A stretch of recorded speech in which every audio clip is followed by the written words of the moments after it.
اعوذ باللہ من الشیطان الرجیم بسم اللہ الرحمن الرحیم کل نفس ذائقۃ الموت وانما توفون اجورکم یوم القیامہ۔ میرے پیارے قومی بھائیوں، مسلمان بھائیوں، یاد دہانی کرا رہا ہوں، سفر کے اندر ہم تھوڑی دیر کے لیے آپس میں مسافر ہیں، بھائی ہیں، ساتھی ہیں۔ کسی بھی وقت انسان کی موت آ سکتی ہے، اور بتایا کہ مرنے کے بعد معاملہ ختم نہیں ہوگا، بلکہ قیامت کے دن انسان کو دوبارہ زندہ کیا جائے گا۔ اس وقت جو فیصلہ ہوگا ہر جیت کا، جنت اور جہنم کا، وہ اس دنیا کی زندگی کی بنیاد کے اوپر ہوگا۔ جس طرح حدیث میں نبی علیہ السلام فرماتے ہیں کہ دنیا آخرت کی کھیتی ہے، جو کچھ آج بو رہے ہو کل خود اپنے ہاتھوں سے کاٹو گے میرے بھائیوں۔ کسی پر بلیم نہیں کر سکو گے اس انداز سے۔ ہر عذر جو ہے رد کر دیا جائے گا۔ اگر کوئی کہے گا کہ فلاں کی وجہ سے میں نے یہ کر دیا، فلاں کی وجہ سے کر دیا، تو فلاں اپنی بھگتے گا، اور جو پیچھے چلنے والا وہ اپنی بھگتے گا۔ اس لیے میرے بھائیوں، آنکھیں کھول کر زندگی بسر کرو، غور و فکر کرو۔ اور بہت ہی سادہ بات ہے، چند منٹوں کے اندر میں آپ کے سامنے یہ ہمدردی کے طور پر یہ بات رکھ رہا ہوں۔ کوئی میں نے گولیاں ٹافیاں نہیں بیچنی، کوئی میں نے چندہ آپ سے نہیں لینا ہے، اور کوئی ووٹ اور نوٹ کا سوال نہیں ہے آپ سے، یقین کیجیے۔ آپ میرے بھائی ہیں، میں آپ کا بھائی ہوں۔ اگر کوئی بات میں غلط کہوں تو آپ کہہ سکتے ہیں یہاں سے آپ نے بات غلط کہی ہے، لیکن میں قرآن کی بات آپ کے سامنے پیش کروں گا۔ یاد دہانی کے طور پر آپ نے پہلے بھی پڑھی ہے، یہ نہیں کہ میری آپ پہلی دفعہ سن رہے ہیں، آپ پڑھتے رہتے ہیں، سنتے رہتے ہیں، لیکن انسان دنیا کے معاملات کے اندر آ کے گم ہو جاتا ہے۔ دیکھیے آج کے اسلام اور مسلمانوں میں اور اس دور کے اسلام اور مسلمانوں میں کتنا فرق تھا۔ اس دور میں یقین کیجئے نبی علیہ السلام کی وفات کے بعد جب حدیثیں لوگ اکٹھی کرتے تھے، محدثین آپ نے سنا ہوگا، تو جب اکٹھی کرتے تھے اور پتہ چلے کہ فلاں آدمی نے نبی علیہ السلام سے یا صحابہ سے کچھ سنا ہوا ہے، تو جب اس کے گھر کے قریب جاتے تھے تو اگر اندر سے کسی گانے کی آواز آ جائے تو واپس آ جاتے تھے وہ محدثین۔ کہتے تھے جو گانا سنتا ہے وہ نبی علیہ السلام کی بات کیسے صحیح بتا سکتا ہے، اس کے اندر ڈر ہی کوئی نہیں ہے اللہ تعالیٰ کا۔ اور آج دیکھیے ہر گھر کے اندر کیا، ہر ہاتھ کے اندر یہ گانے بجانے، یہ وہ، یہ اس بات کی علامت ہے کہ مسلمانوں کے اندر اللہ کا ڈر بالکل ختم ہو گیا ہے۔ بہرحال یہ تو وہ جرائم ہیں جو قابل معافی ہے، لیکن جو گناہ جس کا میں ذکر آپ کے سامنے کر رہا ہوں وہ اس سے بھی بڑا ہے، اور وہ ناقابل معافی جرم ہے، جس کو شرک کہتے ہیں۔ شرک ناقابل معافی جرم ہے، شرک اللہ کی توہین ہے، اللہ کے لیے گالی ہے۔ اور آج امت مسلمہ کی اکثریت میں کہہ رہا ہوں، عظیم اکثریت، جانتے بوجھتے یا نہ جانتے ہوئے اللہ کے ساتھ شرک کر رہے ہیں، اور اسی وجہ سے اللہ کا عذاب رکتے ہوئے نہیں رک رہا ہے میرے بھائیوں۔ آپ کی دعائیں قبول نہیں ہو رہی ہیں، اس کی وجہ یہ ہے کہ دعاؤں کی قبولیت کے لیے ایک چیز بہت ضروری ہے کہ آپ کا کھانا پینا معاش بالکل حلال ہو، اور جو ہمارے امام بنے ہوئے ہیں وہ جب دین کے اوپر کھاتے پیتے ہیں، ناجائز کھاتے ہیں، یتیموں کا مال کھاتے ہیں اور دین کو بیچتے ہیں، تو جب دعائیں کیسے قبول ہوں گی میرے بھائیوں؟ وہ آج فرقوں کے اندر ہمیں بانٹ دیا گیا، طاقت کو پارا پارا کر دیا گیا، کس طرح کہ اللہ کے باغی اور دشمن ہمارے اوپر مسلط کر دیے گئے، ہندوؤں کے 10 بستہ غلام اور یہودیوں کے سامنے بات تک نہیں کر سکتے۔ اس کی وجہ یہ ہے کہ ایمان کی وہ روح ان کے اندر سے ختم ہو گئی ہے، اور اب وہ والے مسلمان گئے جن کا روب اور دبدبہ ہوتا تھا میرے بھائیوں، کیونکہ وہ جو کہتے تھے کرتے تھے، اور وہ پکے مومن تھے۔ اور سورہ آل عمران کے اندر اللہ تعالیٰ نے وہ جو آیات پیش کی کہ کنتم خیر امہ اخرجت للناس، اے مسلمانوں تم وہ بہترین امت ہو جو دوسری قوموں کے لیے برپا کی گئی ہے، اور تمہاری بات یہ ہے کہ تم لوگوں کو نیکیوں کا حکم دیتے ہو، برائیوں سے منع کرتے ہو، اور خود پکے مومن ہو۔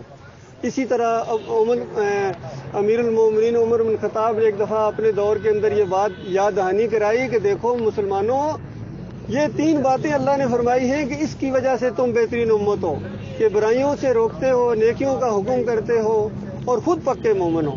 ان میں سے ایک بات بھی چھوڑو گے تو پھر بہترین امت نہیں رہو گے۔ اور آج میرے بھائیوں بدقسمتی سے بڑے افسوس کے ساتھ، دھڑکتے ہوئے دل کے ساتھ میں یہ بات کہہ رہا ہوں کہ آج یہ تینوں چیزوں میں سے یہ نہیں کہ ایک ختم ہو گئی ہے یا 2 ختم ہو گئی ہیں یا تینوں ختم ہو گئی ہیں، میں کہہ رہا ہوں تینوں الٹ ہو گئی ہیں۔ آج برائیوں کی ہر طرف برمار ہے، ہمارے بڑے لیڈر بھی، عام لوگ بھی برائیاں پھیلا رہے ہیں۔ نیکی کی کوئی بات کرے کہتے بس کرو یہ باتیں نہ کیا کرو یہاں، تو نیکیوں کے روکنے والے، اور خود پکے مومن ہونے کی بجائے خود پکے مشرک بن گئے۔ یقین کیجیے اللہ کو چھوڑ کر، اللہ کے بندوں کو یہ داتا کہتے ہیں، یہ دستگیر کہتے ہیں، مشکل کشا کہتے ہیں، حاجت روا کہتے ہیں، کھوٹی قسمت کھری کرنے والا کہتے ہیں، اولادیں دینے والا کہتے ہیں۔ کوئی صفت بتاؤ میرے پیارے بھائیوں جو انہوں نے اللہ کے اندر چھوڑی۔ بتاؤ اللہ کیا کر رہا ہے؟ بس جی وہ کائنات کا مالک ہے، بنا کے پیچھے ہٹ کے بیٹھ گیا۔ اب سارے یہ ہیں، یہ نیچے ہیں، زیادہ زیادہ یہ کہ ہماری ان کے آگے، ان کے اللہ کے آگے۔ اگر یہ عقیدہ ہے تو بتاؤ پھر ابو جہل کا کیا قصور تھا؟ پھر مشرکین مکہ کا کیا قصور تھا؟ وہ نبی علیہ السلام کے ساتھ کیوں لڑتے تھے؟ نبی علیہ السلام کو مکے سے کیوں دیس نکالا دیا گیا تھا؟ اور نوح علیہ السلام 950 سال اپنی قوم کو کیا کہتے رہے تھے؟ بیٹے نے بھی بات نہیں مانی، بیوی نے بھی بات نہیں مانی تھی۔ بہت اللہ کے بندو، 950 سال کی محنت، صبح شام کی محنت کے بعد یہ ہے کہ چند لوگ ہیں، مالک فرماتا ہے الا قلیل، چند لوگ تھے، اور پھر حدیثوں میں آتا ہے 60-70 سے زیادہ نہیں تھے جو کشتی میں بیٹھے تھے۔ اور کشتی میں بیٹھنے والے اس میں ہر جانور کا جوڑا بٹھایا گیا تھا، لیکن نوح علیہ السلام کے بیٹے کو بیٹھنے کی اجازت نہیں ہے، سید دادے کو، بیوی کو بیٹھنے کی اجازت نہیں ہے، کیونکہ وہ ایمان کی بنیاد کے اوپر فیصلہ ہونے والا تھا کہ آج ہر کافر مشرک مارا جائے گا۔ کیونکہ نوح علیہ السلام نے آخر میں اکتا کے دعا مانگی تھی، یا اللہ ان کے بچوں کو بھی نہ چھوڑنا، یہ بڑے ہو کے کافر و مشرک ہی ہوں گے، بے ایمان، ایمان کے دشمن بنے گئے۔ اس انداز سے اللہ کے بندو یہ ایمان خالص کا معاملہ ہے۔ کوئی اب پیغمبر آنے والا نہیں ہے، کوئی نئی کتاب آنے والی نہیں ہے، یقین کرو۔ کس نے تمہیں یہ بات بتانی ہے؟ کون اٹھے گا؟ نبی علیہ السلام کے سچے امتی اٹھے، سچے امتی ایمان خالص کی باتیں، ان کو کلمے کی دعوت دیں، نماز روزے کی باتیں اب چھوڑو، نماز روزے بعد کی باتیں ہیں، پہلے ایمان خالص کرو، پہلے بتاؤ تمہارا معبود کون ہے، تمہارا داتا کون ہے، تمہارا دستگیر کون ہے، تمہارا مشکل کشا کون ہے؟ بتاؤ اللہ کے بندو کون ہے جس کو اٹھتے بیٹھتے پکارا جائے؟ کون ہے وہ؟ اس کا نام اللہ ہے میرے پیارے بھائیوں۔ سورہ فاتحہ کے اندر پڑھتے ہو، پہلی رکعت کے اندر، ہر رکعت کے اندر یہ پہلی سورت پڑھی جاتی ہے، یہ نہ پڑھی جائے نماز ہی نہیں ہوتی، حدیث کے اندر آتا ہے۔ اس میں اللہ کی حمد و ثنا بیان کرتے ہو، پھر ایک عید کرتے ہو، ایاک نعبد و ایاک نستعین، اے اللہ ہم صرف تیری عبادت کرتے ہیں اور صرف تجھ سے مدد مانگتے ہیں۔ بتاؤ غور نہیں کرتے ہو کبھی کیا کہہ رہے ہو؟ اسی نماز سے پہلے اگر اللہ کے علاوہ کوئی اور کسی اور کو مدد کے لیے پکارتا ہے، یا اسی نماز سے بعد کوئی یا علی مدد، کوئی یا رسول مدد کی پکارے لگاتا ہے، تو کیا بتاؤ ایمان کے اوپر قائم ہو؟ نہیں قائم ہو۔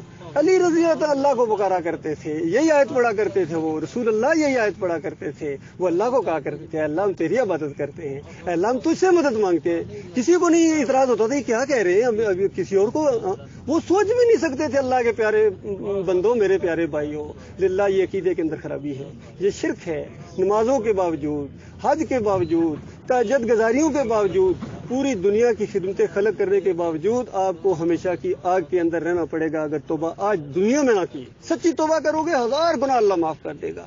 آپ حیران ہو جائیں گے، چور قاتل ڈاکو ایک دن معافی ہو کے اپنی سزائیں کاٹ کے جنت میں جائیں گے، اور یہ بندہ حیران رہ جائے گا میں تو نمازی تھا، میں روزے دار تھا، میں تو یہ میری باری کیوں نہیں آ رہی ہے؟ فرشتے کہیں گے حضرت صاحب آپ کی باری کبھی نہیں آئے گی، آپ کا جرم دوسرا تھا، دوسروں کو اس کا دوسرا جرم تھا۔ جس طرح جیلوں کے اندر کبھی آپ نے تجربہ کیا اور روزانہ روب کار آتی ہے فلاں قیدی رہا کر دیا گیا، فلاں قیدی رہا کر دیا گیا، اور اگر جو قاتل ہوتا ہے وہ کہے میری باری نہیں آ رہی، دوسرا کہے گا تم قتل کر کے آئے ہو، وہ چور وہ چرسی نکل رہے ہیں، ڈاکو نکل رہے ہیں، تو نہیں نکل سکتا، قتل کا بدلہ قتل ہے، تمہیں اپنی جان دینی پڑے گی۔ یہ تو میں نے چھوٹی سی مثال دی ہے، وہاں مسئلہ یہ ہے کہ تم شرک کر کے آئے، وہ کہے گے تمہاری باری کبھی نہیں آئے گی۔ تمہیں نہیں کسی نے بتایا تھا کہ قرآن کے اندر کیا لکھا ہوا تھا؟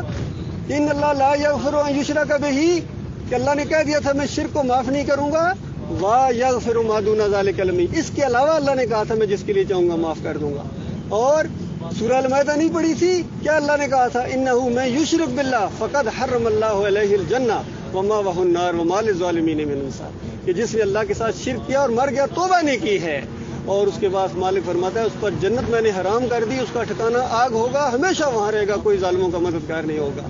اور دوسری جگہ کہا تھا شرک کرنے والے کا جنت میں جانا اتنا ناممکن ہے جتنا سوئی کے ناکے سے اونٹ گزار دو۔ اللہ کے بندو یہ اللہ نے مثال دی ہے، کیونکہ اللہ جانتا ہے کہ انسان جانتے ہیں سوئی کیا ہوتی ہے، ناکا کیا ہوتا ہے، اونٹ کیا ہوتا ہے، تو جس طرح سوئی کے ناکے سے اونٹ نہیں گزر سکتا ہے، اسی طرح شرک کرنے والا جنت نہیں جا سکتا ہے۔ اللہ کے بندو للہ آپ نے بات کو غور سے سنا، میں آپ کا شکر گزار ہوں، یقین کیجیے، ورنہ کئی دفعہ میں یہ باتیں کرتا ہوں اسی وقت بولنا شروع ہو جاتے ہیں، لڑنا شروع ہو جاتے ہیں، کوئی بات نہیں، اللہ مالک، اللہ دیکھ رہا ہے، لیکن آپ نے تحمل کے ساتھ سنا ہے، یہ بہت بڑی خوبی ہے، یہ بہت بڑی خوبی ہے تحمل کے ساتھ بات سننا۔ حتیٰ کہ اعتراض بھی ہو تو پھر بھی غور کرو. ممکن ہے آج جو بات سمجھ نہیں آ رہی ہے گھروں میں جب قرآن پڑھو گے کوئی مہینہ بعد یا ہفتے بعد کہو گے یار بات تو بھائی نہیں صحیح کہی. تو اس لیے میں شکر گزار بھی ہوں اور میں دعا گو بھی ہوں کہ اللہ تعالی ہم سب کے ایمان عقیدے درست کرے. کوئی جو دانستہ یا غیر دانستہ کوئی چیز ہمارے اندر آ گئی ہے ماحول کی وجہ سے، اللہ ہمیں توبہ کرنے کی توفیق عطا فرمائے. ہم مریں اور خالص ایمان کے ساتھ مریں، آخری سانس آئے اور لا الہ الا اللہ محمد الرسول اللہ ہمارے منہ کے اوپر ہو. اللہ کے بندو یہ جان کے یہ نہیں کلمہ تو سب پڑھتے ہیں، اور اللہ تعالیٰ فرماتا ہے وما یؤمن اکثرهم باللہ الا وهم مشرکون. سورہ یوسف کی 106 نمبر آیت کہ اللہ تعالیٰ بے شمار ایماندار ہیں. مالک ایماندار تو ہے، ہم خود کہتے ہیں ایماندار ہیں، لیکن الا وهم مشرکون ساتھ ساتھ شرک بھی کرتے ہیں. تو یہ والا ایماندار اللہ کو نہیں چاہیے میرے بھائیوں. آج دیکھیے ہمارے بڑے بڑے جا کے چادریں چڑھاتے ہیں قبروں کے اوپر، مزاروں کے اوپر، دیگیں بانٹے. اور اللہ کے بندو یہی شرک ہے نا، اور کس چیز کا نام شرک ہے؟ ہماری شریعت کے اندر تو ہمارے پیارے نبی محمد صلی اللہ علیہ وسلم نے فرمایا تھا قبروں کو کچا رکھنا، اس کے اوپر عمارت نہ بنے، گنبد نہ بنے، اور اس کے اوپر مجاور بن کر نہ بیٹھنا. یہ تعلیم ہے. سارے جس مولوی سے جا کے پوچھ لو کیا یہ نبی علیہ السلام نے فرمایا یا نہیں فرمایا، کہے گا فرمایا. جب فرمایا تو کون عمل کرے گا میرے بھائیوں؟ پھر نبی کا ماننا کیا ہوا؟ نبی کا ماننا، نبی کی بات کو ماننا میرے پیارے بھائیوں. اللہ تعالیٰ غور و فکر کرنے کی توفیق. یہ میرے پاس کچھ کتابیں لینی ہے لے لو مزید رہنمائی کے لیے، کیونکہ میں نے تو ٹوٹے پھوٹے الفاظ میں بات کی. یہ عالم دین نے لکھی ہے یہی بات، کوئی اس کے پیسے نہیں ہے. بات اچھی لگے مانے، بہترین فیصلہ ہوگا آپ کا اپنے لیے، اپنے گھر والوں کے لیے، اپنے اہل و عیال کے لیے. ان کو بھی سمجھاؤ، دوستوں کو سمجھاؤ تاکہ ہماری جان جہنم کی آگ سے بچے.